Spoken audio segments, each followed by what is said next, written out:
It started as an ordinary school day in 1971. The students of Blackwood High's senior class filed into their seats, laughing, chatting, just kids on the edge of adulthood, thinking about their futures. But by the time the final bell should have rung, they were gone. Every single one of them. Teachers, staff, police, no one could explain it. Their desks were still there, their books left open, some chairs knocked over like they had vanished mid-sentence.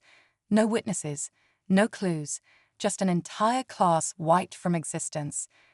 For decades, their disappearance became a local legend. Some believed they had been taken, others whispered about a mass escape, a cover-up. Families held on to hope, but as the years passed, the case faded into eerie folklore. Until now. A month ago, someone came back. A former student, missing for over 50 years, was found wandering a remote highway, confused, terrified, and unchanged. He still looked 17. His clothes, his hair, everything frozen in 1971. And when he finally spoke, what he described was something beyond comprehension. Something had been waiting for them, and it wasn't finished yet. Stay with me, because this story is only just beginning. The man, if you could even call him that, was identified as Daniel Whitaker, a student from the missing class of 71. His parents were long gone, his friends just names on old newspaper clippings, but he hadn't aged a single day. Doctors ran every test imaginable. No signs of illness, no malnutrition, nothing to explain how he had remained exactly as he was 50 years ago.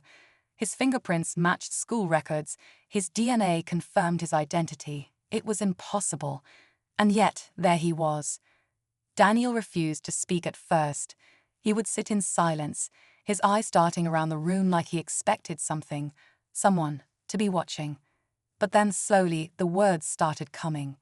He didn't remember everything, only flashes, dark corridors, voices calling his name, the feeling of being lost in a place that didn't belong to this world. He spoke of shadows moving where nothing should be there, of doors appearing where there were none before. And then he said something that sent chills down the spines of everyone listening. "They're still there," he whispered, "and they don't know they're missing." Whatever happened in 1971 wasn't over. And if Daniel had found his way back, what if something else could? Too, Daniel's words sent a wave of unease through the investigators. If the rest of his class was still somewhere, then where had he been all this time? And how had he returned? No one could explain it, not even Daniel himself. His memories were fragmented, like a broken reel of film, playing out in pieces that didn't quite fit together. A journalist named Emily Carter had been following the case since the moment Daniel reappeared. She had grown up hearing stories about the Blackwood High disappearance, the way kids dared each other to step inside the abandoned school at night, how some swore they could hear whispers echoing through the halls. But this was different. This was real. If Daniel had survived, then maybe the others could be found. She managed to convince Daniel to talk, to try and remember. But every time he reached too deep into his memories, his body tensed, his hands shaking like he was back in whatever nightmare had taken him. And then one night, he woke up screaming.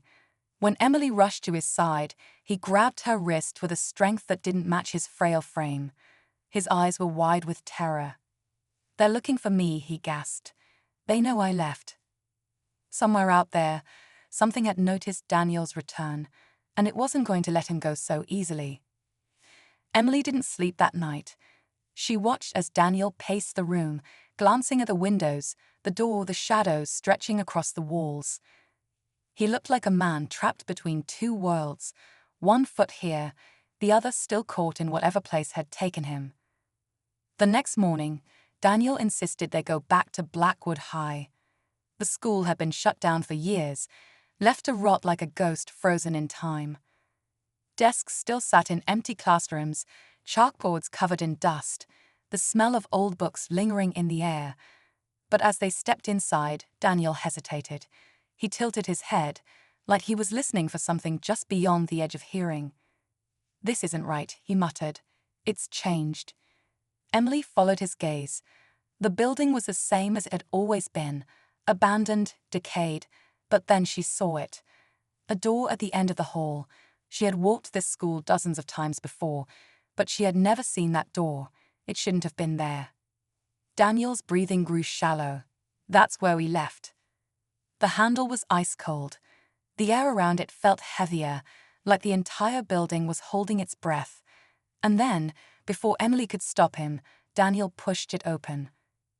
The darkness inside wasn't empty. It was waiting. The moment Daniel stepped through the doorway, the air shifted. It was subtle at first, like a pressure change before a storm. But then Emily felt it too. A strange, almost electric pull, like the building itself had exhaled after holding its breath for 50 years. Inside, the hallway was impossibly long, stretching far beyond the dimensions of the school. The walls were the same dull beige, the floor covered in old linoleum tiles, but something felt off. The lights overhead flickered, buzzing faintly, and the deeper they walked, the more reality seemed to bend. Then they heard it. Laughter, distant but unmistakable. Voices, young, familiar, untouched by time. Daniel's entire body went rigid. "It's them," he whispered. "They don't know." Emily's pulse pounded in her ears. How could they still be here, still be teenagers, as if not a single day had passed? She called out, her voice trembling, but the laughter didn't stop. Instead, it grew louder, closer. Shadows flickered at the edges of her vision, shifting in ways that didn't make sense. Then Daniel turned to her, his face pale. "We were never supposed to leave," he said, "and now they're trying to fix that." Before Emily could react, the hallway behind them vanished. There was no way back, only forward, and somewhere ahead, the past was waiting for them to catch up. The hallway seemed endless, stretching into a hazy blur. The voices grew louder, overlapping, laughing, talking, completely unaware that decades had passed. Then, just ahead, Emily saw them. The missing students. They were exactly as they had been in 1971, seated at desks, scribbling in notebooks, whispering secrets to each other. It was as if time had frozen, trapping them in a loop of the past. Daniel took a shaky step forward, his eyes searching the room. "We have to tell them," he said. "They don't know they're trapped." But as he opened his mouth to speak, something shifted. The students all stopped, mid-motion, as if someone had pressed pause. Then, in unison, they turned their heads toward Daniel and Emily. Their eyes were vacant, their faces eerily calm. "You're not supposed to be here," they said together. A chill ran down Emily's spine. She grabbed Daniel's arm. "We need to go." But the door was gone. The walls began closing in, the ceiling warping. The voices weren't just speaking now. They were pleading, warning. "Stay with us," they whispered. "You belong here." Daniel clutched his head, gasping. "They won't let us leave." Emily fought the rising panic. "Yes, they will." She grabbed Daniel's hand and did the only thing she could think of. She ran. The world twisted around them, the hallway stretching and shrinking, shadows clawing at their heels. Then, just as suddenly as it had begun, everything collapsed. Emily hit the cold, hard floor of Blackwood High. The abandoned version, the real version. She gasped for air, heart pounding. Beside her, Daniel lay still. For a moment, she thought he was gone. But then he inhaled sharply, his eyes fluttering open. "We made it," he whispered. But something wasn't right. The school felt different. Emily's breath caught as she noticed the dust had settled, the air heavier. And then, from somewhere deep in the empty halls, she heard it. Faint laughter. The past wasn't done with them yet. Emily and Daniel sat in the silence of the abandoned school, their breaths uneven, their minds struggling to process what had just happened. The hallway was empty again. No laughter, no voices, just the cold stillness of a place long forgotten. Daniel pressed his palms to the floor like he was grounding himself in reality. "They're still there," he said, his voice hollow. "Trapped, just like we were." Emily looked around, the weight of the moment sinking in. They had escaped, but the others hadn't, and maybe they never would. Whatever had taken them, whatever had held them in that place, still had its grip. But why had it let Daniel go? Why had it let her go? She reached into her pocket, her fingers brushing against something unfamiliar. When she pulled it out, her breath caught. A folded note, the paper yellowed and fragile. She opened it carefully.